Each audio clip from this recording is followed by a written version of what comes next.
10 জন সাহাবীকে আল্লাহ দুনিয়াতে জান্নাতের সার্টিফিকেট দিয়েছে। কয়জন সাহাবীকে? আরো জোরে কন। 10 জন সাহাবীকে আল্লাহ দুনিয়াতে জান্নাতের সার্টিফিকেট দিয়েছে। এর মধ্যে একজন সাহাবীর নাম হলো হযরত সাদ ইবনে আবি ওয়াক্কাস রাদিয়াল্লাহু তাআলা আনহু, যিনি দুনিয়ার থাকতেই জান্নাতের সার্টিফিকেট পেয়ে গেছেন। সুবহানাল্লাহ। আচ্ছা, যারা দুনিয়ার থাকতে জান্নাতের সার্টিফিকেট পাইছে, আপনারা বলুন তো দেখি, তাদের কোনো টেনশন আছে? চিন্তা আছে? নো টেনশন নো চিন্তা। কথা ঠিক কিনা জোরে খা। দুনিয়ার থেকে বিদায় হইতে দেরি, জান্নাতে ঢুকতে দেরি না। ইয়া মুসলমান ইমানদার, 10 জন সাহাবীর মধ্য থেকে একজন সাহাবীর নাম হলো হযরত সাদ ইবনে আবি ওয়াক্কাস রাদিয়াল্লাহু তাআলা আনহু। কেমন ঈমানদার ছিলেন, কেমন ঈমানদার ছিলেন! আল্লাহ নবী, বিশ্ব নবী রাহমাতুল লিল আলামিনের উপর যখন ঈমান আনলো, তখন তার মা ছিল অমুসলিম, সাদ ছিল মুসলিম। যেই মাত্র ঈমান গ্রহণ করেছে, গ্রহণ করার কারণে সাদের মা সাদকে ডাক দিয়ে বলল, হে সাদ, তুমি নাকি মুসলমান হয়েছো, কালিমা লা ইলাহা ইল্লাল্লাহ পড়েছো, তবে তুমি শুনে নাও, যদি মুহাম্মদের ধর্ম না ছাড়ো, ইসলাম ধর্ম যদি তুমি ত্যাগ না করো, তাহলে আজ থেকে তোমার এই বাড়ির মধ্যে জায়গা নাই। বাড়িতে কি নাই? ঈমান গ্রহণ করার কারণে বাড়ি ছাড়তে হইব। ঈমান গ্রহণ করার কারণে কি ছাড়তে হইব? বাড়ি ছাড়তে হইব। এবার সাদ রাদিয়াল্লাহু তাআলা একটা মুস্কি হাসি মারলেন। মা, আপনি কি বলেন গো মা, আপনি কি বলেন? নবীর উপর ঈমান আনার কারণে যদি বাড়ি ছাড়তে হয়, এই বাড়ি কেন, এই শহর ছাড়তে রাজি আছি, তবু একটা সেকেন্ডের জন্য ঈমান ছাড়তে পারবো না। সুবহানাল্লাহ। আবার সাদের মা বলতে লাগলো, বুঝেছি মুহাম্মদ তোমাকে জাদু করে ফেলেছে। নাউজুবিল্লাহ। জুরে খান। রাসূল কি জাদুকর না রাহমাতুল লিল আলামিন? ওয়া মা আরসালনাকা ইল্লা রাহমাতাল লিল আলামিন।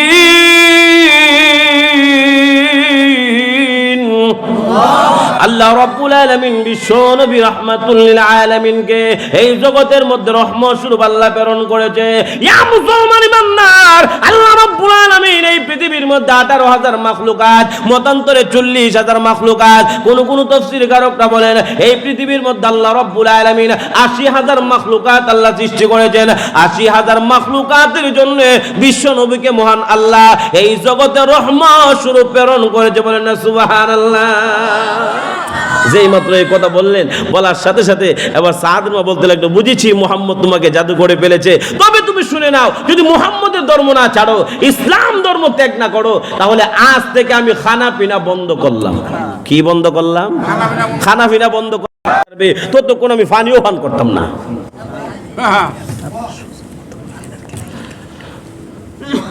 পানিও পান করব না। এই খবর যখন চতুর্দিক দিয়ে প্রচার প্রসার হয়ে গেছে, সাদ বড় কুলাঙ্গার সন্তান, মা মরে যাইতেছে না খাইতে খাইতে, এরপর সে মুহাম্মদ ছাড়তে রাজি না, মা ছাড়তে রাজি, ঘর বাড়ি ছাড়তে রাজি, কিন্তু মুহাম্মদ ছাড়তে রাজি না। আচ্ছা, আপনারা বলুন তো দেখি, মার জন্য ছেলে সন্তানের অন্তরে মায়া, মোহাব্বত, ভালোবাসা আছে কিনা নাই? আরো যখন আছে কিনা নাই? আছে। আচ্ছা বলুন তো দেখি, মার অন্তরে সন্তানের জন্য মায়া, মোহাব্বত, ভালোবাসা আছে কিনা নাই? আছে। মা যতই অমুসলিম হোক, এর পরেও মারে কষ্ট দেওয়া যাইবেও না। কথা ঠিক কিনা জোরে খা। মার অবাধ্য হওয়া যাবে না। এ মুসলমান ইমানদার, তাহলে যেই কথাটা বলতেছিলাম, মা হলো আল্লাহ এবং রাসূলের পরে, আল্লাহ এবং রাসূলের পরে এই জগতের মধ্যে সবচেয়ে আপন হলো মা এবং বাবা। কথা ঠিক কিনা জোরে খা। মা এবং বাবা এই জগতের মধ্যে সবচাইতে আপন। ঠিক কিনা জোরে খা। আজকে কিছু মানুষ আছে, মারে মা হইয়া ডাকতে রাজি না, বাবারে বাবা হইয়া ডাকতে রাজি না, মারে কষ্ট দে, বাবারে কষ্ট দে, কিন্তু শ্বশুর শাশুড়িরে খুব মোহাব্বত করে। কথা ঠিক কিনা জোরে খান। আরো জোরে খান, আরো জোরে খান। শ্বশুর শাশুড়ি খুব মহব্বত করে। আর শ্বশুর শাশুড়ি তো এর মই, যেদিন দেখবেন জামাই শ্বশুর বাড়িতে আইছে, যখন হাতের ব্যাগটা যখন ওজন ওজন লাগে, ওই দিন শ্বশুর জামাইয়ের কপালে মুরগাও জুড়ে। কথা ঠিক কিনা? হ্যাঁ হ্যাঁ, ওই দিন মোটামুটি বালা তৈ তরকারি তাহে, ঠিক না? আর যেদিন হালকা পাতলা, হালকা বেশি সুবিধা টুবিধা না, ওই দিন কোনো মতে ডিম আর আলু ভর্তা দিয়ে বিদায়। কথা ঠিক কিনা? জুড়ে খা। আরো জুড়ে এখন, আরো জুড়ে খা। তাহলে দুনিয়াতে সবাই সবাইরে মহব্বত করে ভালোবাসে স্বার্থের কারণে। কথা ঠিক কিনা জোরে খান? ভাই তার ভাইরে মহব্বত করে ভালোবাসে স্বার্থের কারণে, বন্ধু তার বন্ধুরে মহব্বত করে ভালোবাসে স্বার্থের কারণে, চাচা ভাতিজারে মহব্বত করে ভালোবাসে স্বার্থের কারণে, মামু তার বাইকনারে মহব্বত করে ভালোবাসে স্বার্থের কারণে, একজন অপরজনকে মহব্বত করে ভালোবাসে স্বার্থের কারণে। কিন্তু মা এবং বাবা সন্তানকে মহব্বত করে ভালোবাসে নিঃস্বার্থে। কথা ঠিক কিনা জোরে খান?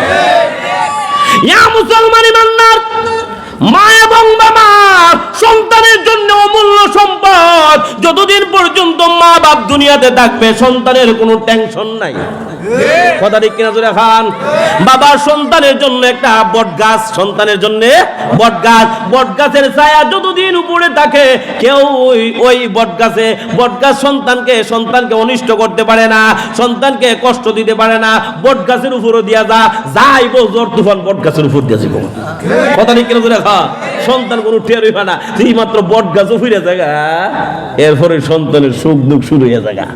কথা ঠিক কিনা জোরে খান? ইয়া মুসলমান ইমানদার, এই জন্য মা বাপ সবচাইতে আপন। মায়ের চেহারার দিকে তাকায়া থাকলে সওয়াব। কথা ঠিক কিনা জোরে খান? হাদিস শরীফের মধ্যে আসছে আল্লাহর নবী বলেন, তিনটা আমল এমন আছে যেগুলোকে ধরতে হয় না, ছুঁইতে হয় না, স্পর্শ করতে হয় না, কিন্তু তাকায়া থাকলে সওয়াব। এর মধ্যে এক নাম্বার হলো সন্তান যদি মা বাবার চেহারার দিকে তাকায়া থাকে। কিন্তু হাদিস শরীফে এই কথা বলা হয় নাই যে সন্তান জামাই যদি শ্বশুর শাশুড়ির চেহারার দিকে তাকায়, কারণ মা বাপ যেমন আছে শ্বশুর শাশুড়ি তো মা বাপ। ওই কথা ঠিক কিনা? হ্যাঁ, মা বাপ না, মা বাবার মতো। কথা ঠিক না? মা বাবার মতো। এখন যদি মারে কষ্ট দিয়া বাবারে কষ্ট দিয়া আমি শ্বশুর শাশুড়ি গিয়ে আব্বা জান আম্মা জানের ঘরে আছে না, কে যদি আমি ডাক দিয়ে আর চেহারার দিকে 109 বার সুনজরে তাকায়, মনে হয় সোয়া হইব আমল নামা, মনে সোয়াবের গাঠটি বেড়ে যাব, একটা সোয়া হইতো না। কথা ঠিক কিনা? হ্যাঁ, ইয়া মুসলমান ইমানদার, কিন্তু হাদিস শরীফের মধ্যে আসছে যে মা তোমাকে দুনিয়ার মধ্যে জন্ম দিয়েছে, ওই মার খেদমত যদি তুমি না করো, যদি তুমি তোমার মা বাবার চেহারার দিকে তাকায়া থাকো, শুনো জোরে, মহান আল্লাহ রাব্বুল আলামিন তোমার আমল নামার মধ্যে একটা কবুল হজের সওয়াব আল্লাহ দান করবে। মা বাবার খেদমত করন লাগতো না, মা বাবাকে খাওয়ার টিফল লাগতো না, খালি তাকায় থাকবেন, এমনিতে আপনার আমল নামায় সওয়াব আসতে থাকে। সুবহানাল্লাহ জোরে খান। আমার প্রিয় ভাইরা, এই হলো এক নাম্বার। 2 নাম্বার হলো আল্লাহর কোরআন। সুবহানাল্লাহ জোরে খান।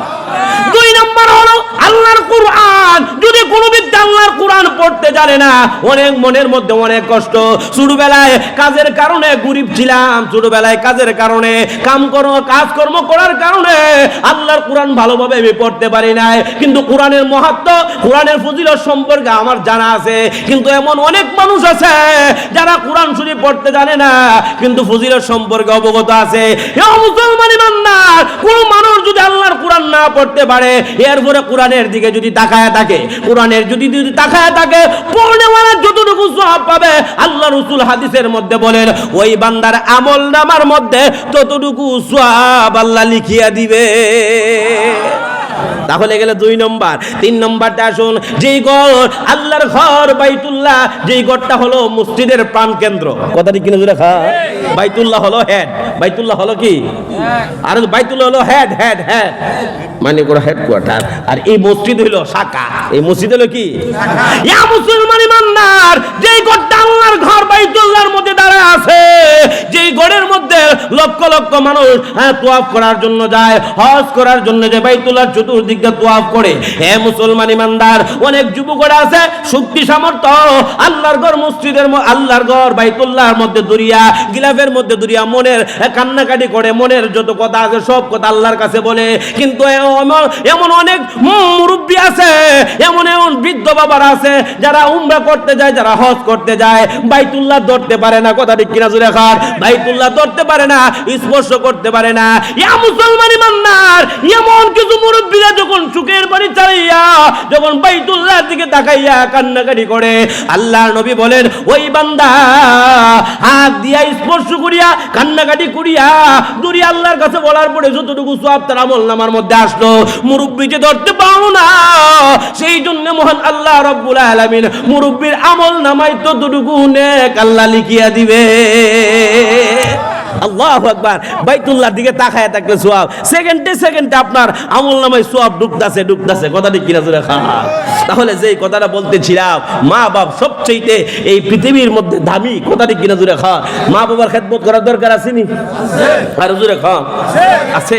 এ মুসলমান ইমানদার, মা বাবার খেদমত করা দরকার। মা বাবার যদি কষ্ট দেয় তাহলে ইহকালও বরবা, ইহকালও একবারে শেষ। কথা ঠিক নেবে ঠিক? ইহকালও শেষ, পরকাল মা বাপ বদদুয়া দিলে পরকাল তো জান্নাত পাইতে না। ঠিক কিনা জুড়ে খান? মা বাপ বদদুয়া দিলে পরকাল জান্নাত পাওয়া যাবে না। এবার সাদ রাদিয়াল্লাহু তাআলা চিন্তার মধ্যে পড়ে গেলেন। এক দিকটা হলো মা, আরেক দিকটা হলো নবী। ঠিক কিনা জুড়ে খান? মা হলো অমুসলিম আর রাসূল হলো মুসলিম। মারে যদি চাইরা যে সমাজের লোক কইব ছেলেটা বালা না, এ নষ্ট হয়ে গেছে গা। এ কি হয়ে গেছে গা? নষ্ট হয়ে গেছে গা। মার খেদমত করে না, বাবার খেদমত করে না, তো ছেলেরা সমাজের লোক খারাপ কইব। আর আমি যদি রসুল্লে ছেড়ে দিই তাহলে ইহকালও হারাইলাম, পরকালও হারাইলাম। এখন কি করবে?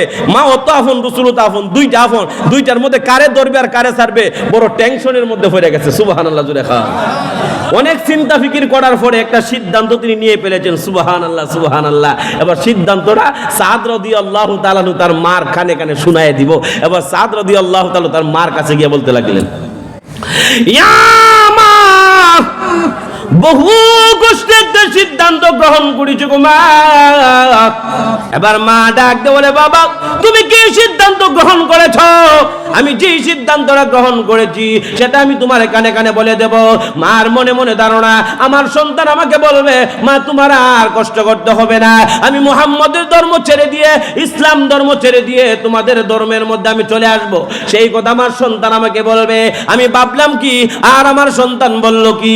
এবার সাদ রাদিয়াল্লাহু তাআলা ডাক দিয়ে বলে, ইয়া মা, ইসলাম ধর্ম গ্রহণ করার কারণে মা তুমি যদি না কে মারা যাও, আবার যদি আল্লাহ রাব্বুল আলামিন তোমাকে দুনিয়ায় পাঠায়, আবার যদি তুমি না কে মারা যাও, আবার যদি আল্লাহ রাব্বুল আলামিন তোমাকে দুনিয়ায় পাঠায়, এমনি ভাবে হাজারবার যদি তুমি দুনিয়া থেকে বিদায় হয়ে চলে যাও, খোদার কসম করে বলতে পারি গো মা, তোমার মতো মা দুঃখিনীকে ছাড়তে পারি, একটা সেকেন্ডের জন্য ঈমান ছাড়তে পারবো না।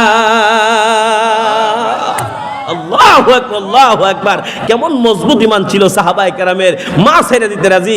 যেই মা 10 মাস 10 দিন পেটের মধ্যে রাখছে, 2 বছর মায়ের স্তনের দুধ পান করাইছে, ওই মারে ত্যাগ করতে রাজি ঈমানের কারণে। কথা ঠিক কিনা জোরে খাওয়া?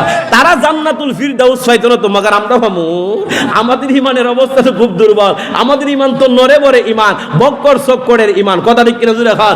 এর পরেও আমাদের ঈমান মিনিটে, ঘন্টায়, এমনকি দিনেও পরিবর্তন হয় না।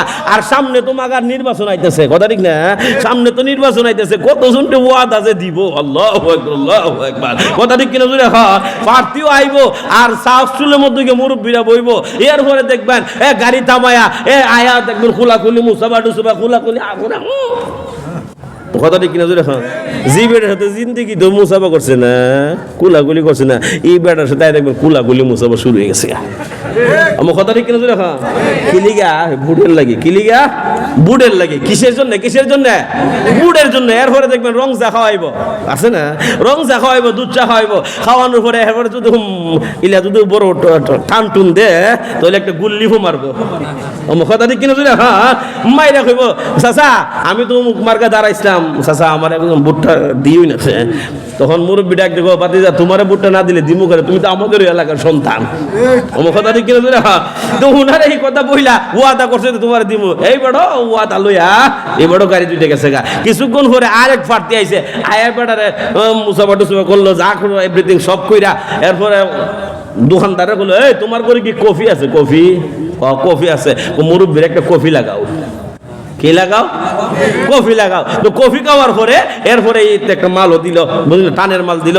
দেওয়ার পরে খাইলো। খাওয়ার পরে শেষ পর্যায়ে যখন কইল, চাচা বাতিজা আমি তো এই এলাকার চাচা আমি তো এই এলাকার একদম সন্তান, আপনি তো আমার চিনেন, ছোটবেলার থেকে চিন্তা শুন। কথা ঠিক না? ছোটবেলার থেকে জানুন চিনুন, আপনি আমার বুটটা দিন, আমার মার্কাটা হইলো উমুক। আমার কথা ঠিক কিনা দেখো? এই কথা খাওয়ার পরে মুরব্বী কো, বাতিজা তোমারে না দিলে দিমু কারে। তখন পাশে এক বেড়া বুয়া, তুই বেড়া ইলাজন গেছে গা, প্রার্থী গেছে গা, যাওয়ার পরে ইলা ওইখান থেকে উঠতে আইছে। আচ্ছা মুরব্বী তোমার বুট কড়া? ও কথা ঠিক কিনা জোরে হ্যাঁ মুরব্বি তোমার বুট করা বুট তো আমার একটু আর তুমি জাল বুট দো না আমি জাল বুট দিলাম কি আমি তো উচিত বুট দিতে পারি না কথা ঠিক কিনা জোরে আমি তো উচিত বুট দিতে পারি না তোমার বুট যদি একটা হয় তা হ্যাঁ তাহলে তুমি যে দুইজনের সাথে ওয়াদা করলা বুট দিবা ব্যাপারটা কি তা আবার আসুন যে কথাটা বলতেছিলাম আল্লাহু আকবার আল্লাহু আকবার সাহাবায়ে কেরাম সব কিছু বিসর্জন দিয়ে রাজি ঈমানের সামনে কথা ঠিক কিনা জোরে খা ইয়া মুসলমান ইমানদার এই জন্য আসুন আমরা শুধু জান্নাত চাই না আমরা আল্লাহ রাব্বুল আলামিনের কাছে বড় জান্নাত চাই জান্নাতুল ফিরদাউস চাই এই বড় জান্নাত যদি আপনি পেতে চান তাহলে আপনার ঈমানকে মজবুত করতে হবে আপনার ঈমানকে শক্ত করতে হবে এখন যে ঈমানের হালত যে ঈমানের অবস্থা এই ঈমান নিয়ে বড় জান্নাতের আশা করা সম্ভব না কথা ঠিক কিনা জোরে এখন তাহলে ঈমান মজবুত করার দরকার আছে কিনা নাই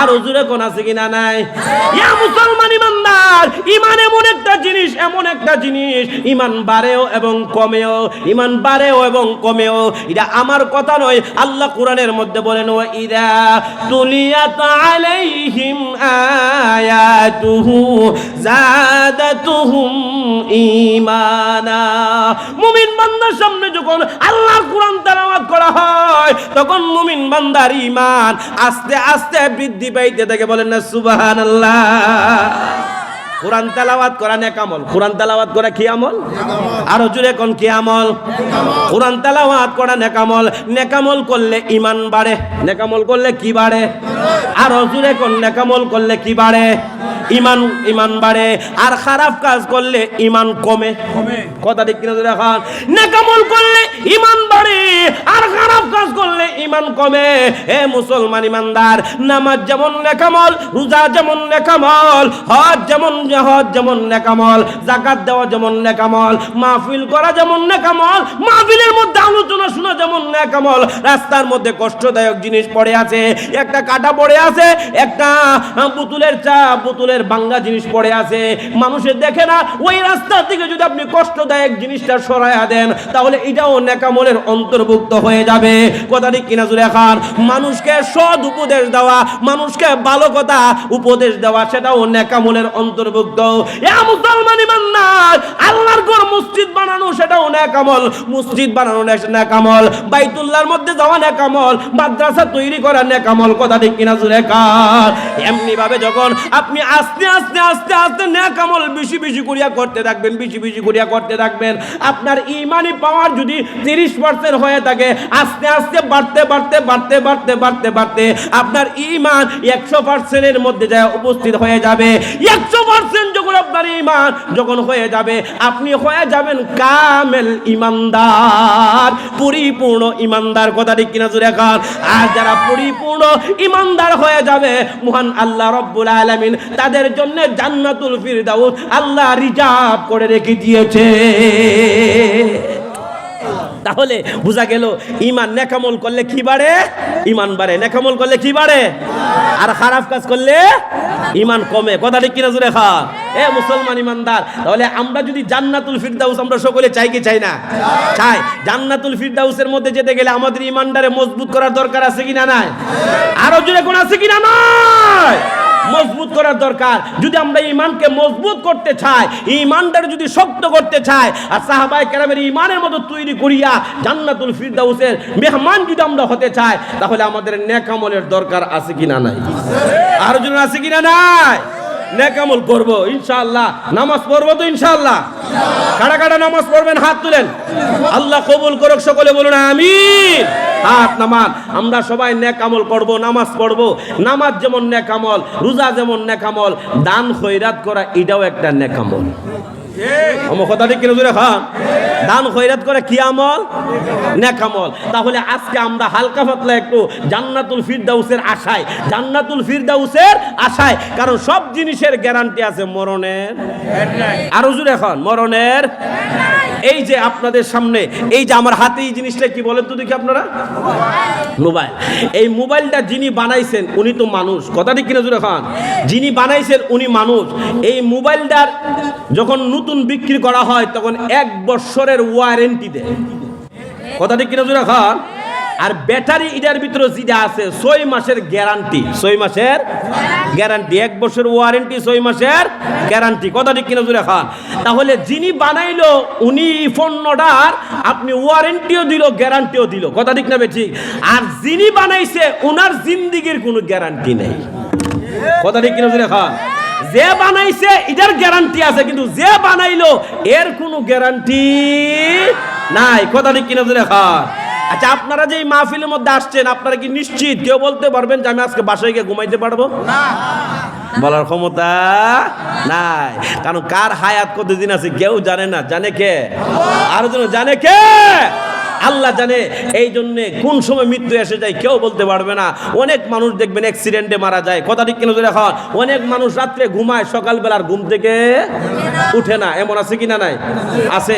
হে মুসলমান ইমানদার, এই জন্য আমরা তো এই দুনিয়ার মধ্যে যাহা সই সম্পদ আছে, ধন সম্পদ আছে। আচ্ছা বলুন তো দিকে, এই যে মালিক এই পৃথিবীর মধ্যে যা কিছু আছে, যা কিছু আছে এই পৃথিবীর মধ্যে সবকিছুর মালিক কে? আর একটু উচ্চ কণ্ঠে বলুন, ইমানি শক্তিতে বলুন কে? এই সব কিছুর মালিক হলো একমাত্র আল্লাহ। আমাদের সন্তান যে আল্লাহ দান করছে, সন্তানের মালিক কে? স্ত্রীর মালিক কে? মা বাবার মালিক কে? আমার মালিক কে?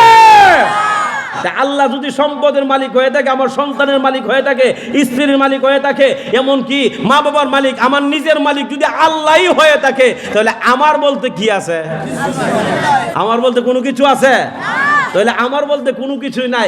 আপনার যখন দুইটা চক্ষু বন্ধ হয়ে যাবে, তখন আপনার সাথে কাফনের কাপড় 3 টুকরা। কয় টুকরা? আরো জোরে, কয় টুকরা?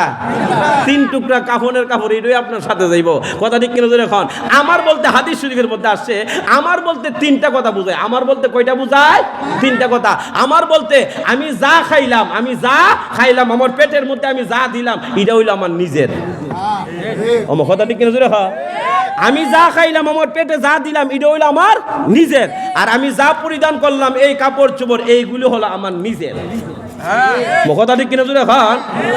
আর একটা হলো, আপনি যে কবরের মধ্যে যাবেন, চোখটা বন্ধ করার পরে এই যে আপনার কাফনে, আপনার গায়ের সাথে যে 3টা কাপড়ের টুকরা দিব, এটা হইলো আপনার নিজের। কথা নিজের না? নিজের। এছাড়া যা কিছু সব। কথা ঠিক কিনা জোরে খান? আরেকটা হলো আমল। আরেকটা হলো কি? আমল। আপনি যে দুনিয়াতে যা আমল করবেন না করবেন, আপনি কবরের মধ্যে দৌড়িয়ে দিবেন। কথা ঠিক কিনা জোরে খান? আরো জোরে খান, আরো জোরে। ইব্রাহিম আলাইহিস সালাম তার বাবা সম্পর্কে আল্লাহ রাব্বুল আলামিনের কাছে দরখাস্ত করলেন, হে প্রভু, তুমি আমার বাবা আযর ঠাকুরকে আল্লাহ তুমি maaf করে দাও। আল্লাহ রাব্বুল আলামিন ডাকতে বলেন, হে ইব্রাহিম, তুমি কি আমার বিধান ভুলে গেছো?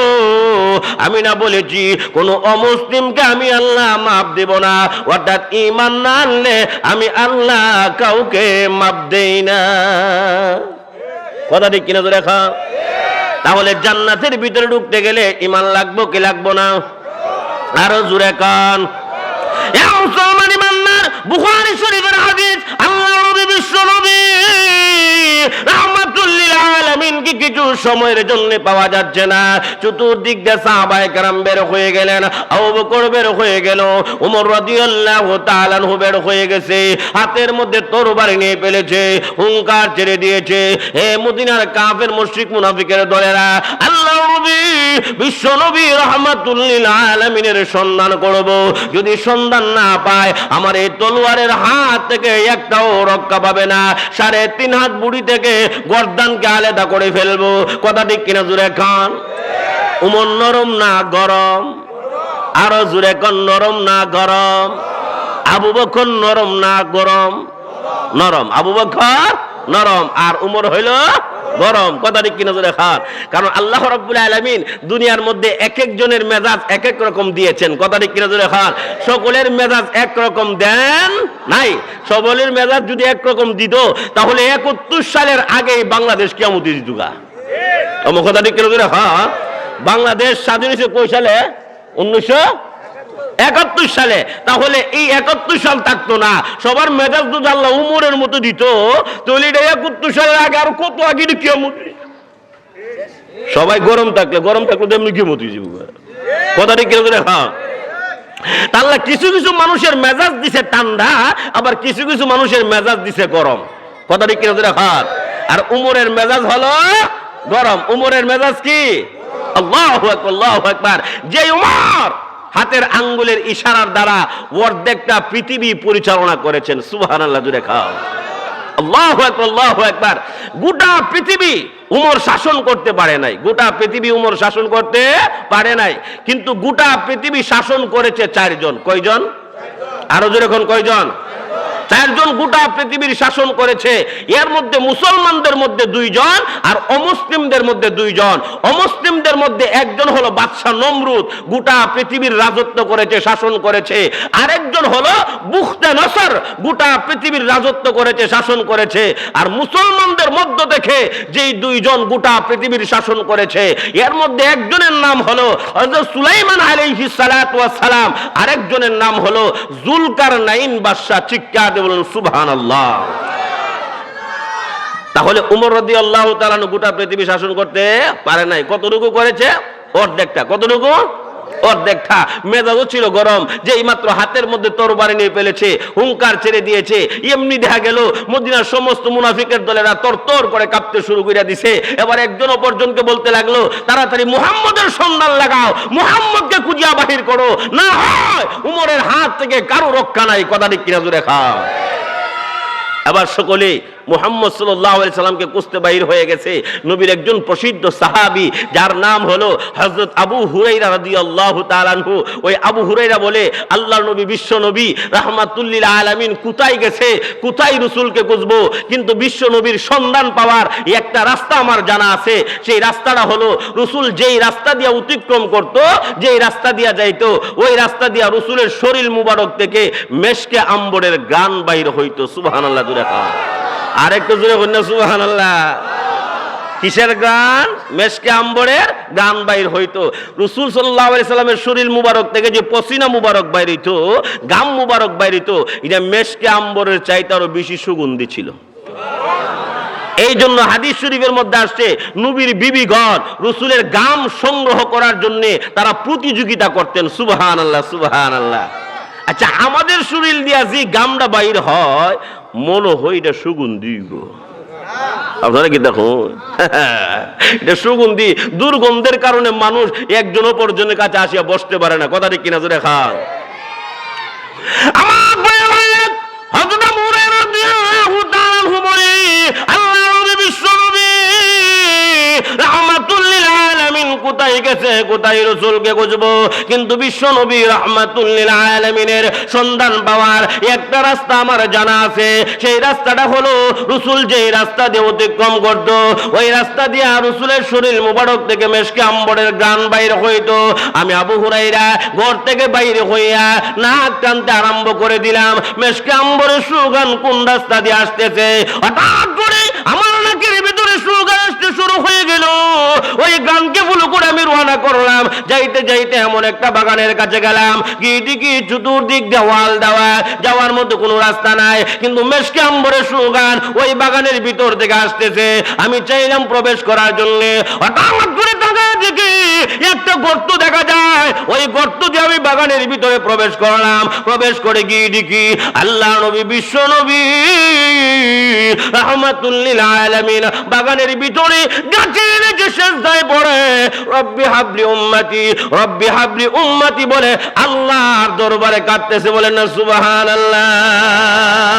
আবু হানিফা বুদ ইমাম বাসফা আসিরাজ উম্মতানে মুস্তাফা সাইয়্যিদুল কাউনাইন খাতুমুল মুরসালিন আখির আমদ বুদ ফখরুল আউয়ালিন बर मुहम्मद मेरा सनम सद सलाम ऐ शफीआ मजरमा यौमुल कियाम। আমার প্রিয় ভাইরা, উম্মতি উম্মতি বলে কান্দে আল্লাহর নবী রাসূল। 63 বছর জিন্দেগির দিকে যদি আপনি লক্ষ্য করেন, তাহলে তাকায় দেখবেন রাসূল নিজের চিন্তায় চিন্তিত নন, স্ত্রীগণের চিন্তায় চিন্তিত নন, ছেলে সন্তানের চিন্তায় চিন্তিত নন। একটাই মাত্র রাসূলের চিন্তা, সেই চিন্তাটা হলো গুনাহগার উম্মতের চিন্তা। কথা ঠিক কিনা জোরে খান। মানুষ যখন দুনিয়ার থেকে বিদায় হয়ে চলে যায়, বিদায় হয়ে চলে যাওয়ার সময় দুনিয়ার মানুষ বিভিন্ন টেনশনের মধ্যে থাকে। কে দেখে না? তাকে সাখরা শুরু হয়ে গেলে, অন্তিম সময় যখন আসিয়া যায়, তখন দুনিয়ার মানুষ বিভিন্ন টেনশনের মধ্যে থাকে। কেউ ছেলে সন্তানের টেনশনে থাকে, আমি যদি দুইটা চক্ষু বন্ধ করে ফেলি আমার সন্তানটা কিভাবে দুনিয়াতে চলবো, কথা ঠিক কিনা জোরে এখন এমন টেনশন তাহেনি তাহে। আর মেয়েদের জন্য বাবার একটু চিন্তা একটু বেশি হয়, কথা ঠিক কিনা জোরে এখন। কারণ ছেলেদেরকে মা বেশি মহব্বত করে ভালোবাসে, ছেলেরাও মারে বেশি মহব্বত করে ভালোবাসে, আর মেয়েদেরকে বাবা বেশি মহব্বত করে ভালোবাসে, আর মেয়েরাও বাবার বেশি মহব্বত করে ভালোবাসে, কথা ঠিক কিনা জোরে খান। এই জন্য বাবার টেনশনটা বেশি থাকে মেয়েদের বেলায়, ঠিক কিনা জোরে খান। মেয়েদের বেলায় মেয়েরা খুব মহব্বত করে বাবা, খুব মহব্বত করে ছেলেদের চাইতে বেশি, কথা ঠিক কিনা জোরে খান। এখন বাবাও চিন্তা করে আমি যদি দুনিয়ার থেকে বিদায় হয়ে চলে যায় আমার মেয়েটা কিভাবে চলবে, মেয়েটা কিভাবে সংসার করবে, সেই টেনশন তার ভিতরে তাহে, কথা ঠিক কিনা জোরে খাওয়ান। আর লোকটা যদি একটু সম্পদশালী হয়, একটু দুনিয়া হয়, আচ্ছা আপনাদের অসুবিধা লাগতেছে আমার আলোচনা আপনারা বুঝেন কিনা? বাসার দিকটা ঠিক আছে তো ইনশাল্লাহ? কারণ বাসার দিকটা অনেক সময় ঠিক না থাকলে আলোচনার সুবিধাও না, কথা ঠিক কিনা জোরে খাওয়ান। যাই হোক, আপনারা যে বুঝতে পারছেন এই জন্য লাখ লাখ শুকরিয়া আল্লাহর কাছে। এ মুসলমান ইমানদার, তাহলে যেই কথাটা বলতেছিলাম, কারণ মানুষের যদি একটু সম্পদ বেশি হয় তাহলে তার টেনশনটা একটু বেশি, কথা ঠিক কিনা জোরে হন। লোকটা চিন্তা করে আমি যদি দুইটা চক্ষু বন্ধ করে ফেলি আমার কোটি কোটি টাকার সম্পদ, ছেলে আছে তিনটা, দুইটা চক্ষু বন্ধ করার সাথে সাথে এই সম্পদ লইয়া ছেলে মেয়েদের মধ্যে খুন খারাপি শুরু হয়ে যাবে, কথা ঠিক কিনা জোরে হন। তখন ওই লোকটা এলাকার কিছু সর্দার, এলাকার কিছু মাতাব্বর যারা জ্ঞানী তাদেরকে ডাক দিয়ে একত্রিত কইরা তাদের সামনে সম্পদগুলি ছেলে সন্তানের মধ্যে বন্টন করে দিয়ে যায়, কথা ঠিক কিনা জোরে খান।